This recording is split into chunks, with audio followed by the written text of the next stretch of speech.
Bizni mentalitetimizda to'ydan oldin to'y tashvishlari bilan bo'lib, latta putta, sovg'a salom, tikuvchiga borish kerak, tilla olish kerak, ana shu muammolar bilan bo'lib qoladi.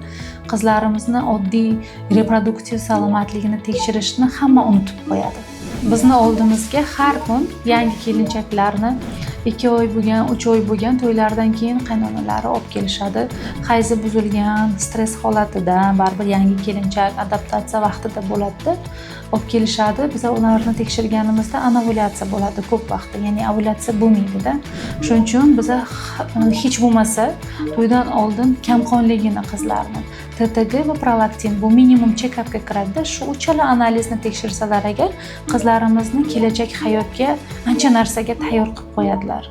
Avvallari qizlarni ginekologga olib borsa agar hamma gapiradi deb odamlar qo'rqishganda ota-onalar. Lekin hozirgi zamon talabi qizlarimizni reproduktiv tayyorlab, keyin uzatish, keyin katta hayotga qadam qo'yishlarini ota-onalariga tavsiya berardim.